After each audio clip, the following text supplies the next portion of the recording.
I'm going to show you all the exercises and all the modifications that you can do, and you're going to pick which ones work best for you.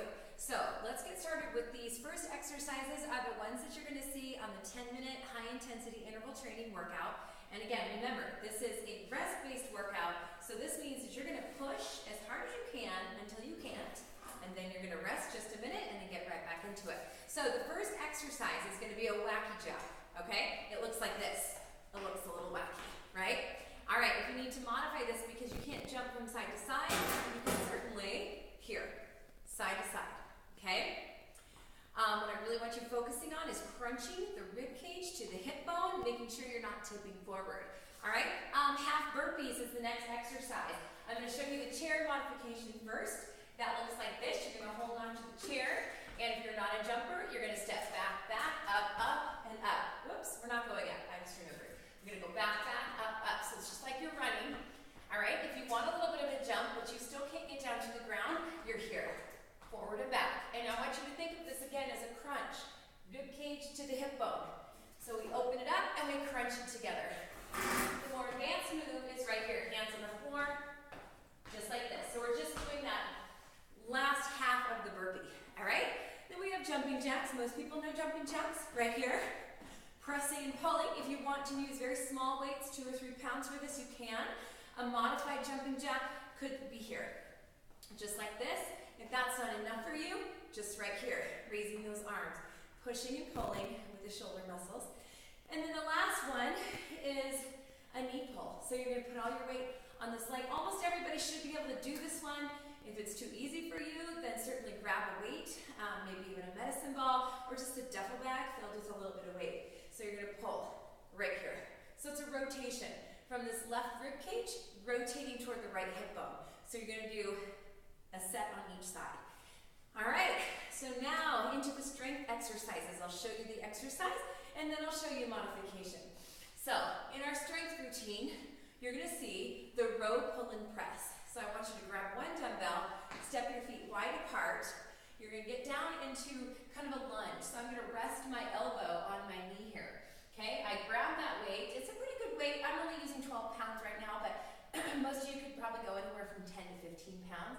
You're going to pull, squeezing your shoulder blade back to your spine. Now I'm breaking this down into really slow movements, okay? So it starts with the pull. We go pull, stand up, pivot. So notice the weight shifted. So I went with my right heel lifted, pull, pivot. Now my left heel is lifted, and my right foot is strongly planted on the floor, and then I press, all right? So it's kind of like pulling that string to a lawnmower, all right? It looks like this. We go pull and press.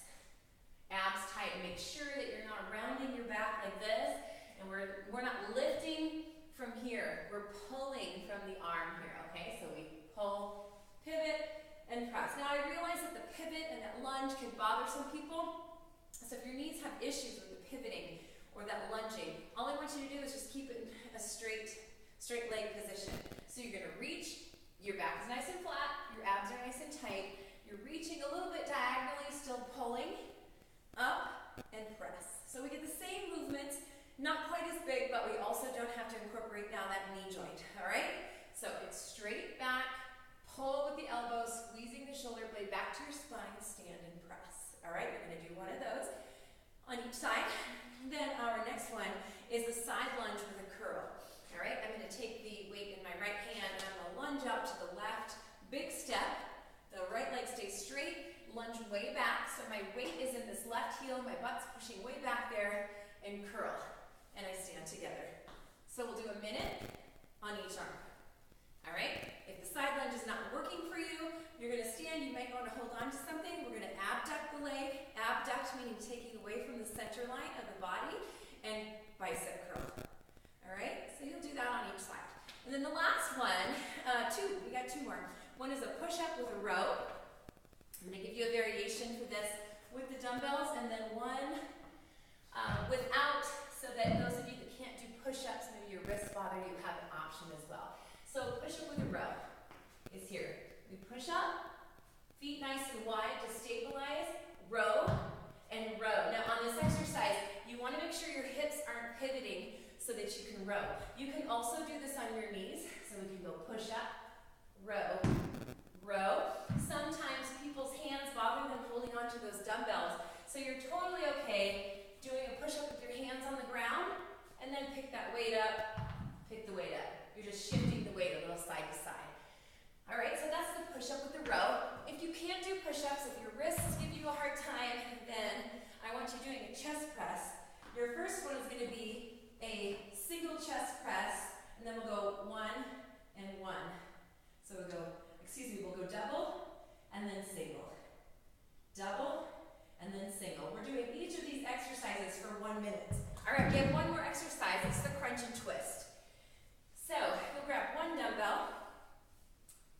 You can do this without a dumbbell as well. If you're more advanced, I want you to crunch, and then rotate, and rotate. But that rotation has to be tight from here, not from the shoulders. It has to come from the rib cage, rotating nice and tight, like you're wringing out a dish towel from this rib cage to this hip bone. So let me show you some modifications. We can do this without a dumbbell. We can come up, and we can rotate, and punching my knuckles to the ground, but do what your spine likes best. If you can't come up out of that laying position, if you can't do a full crunch, then a great way to do this is just reach up, and then I rotate, pull my elbow back,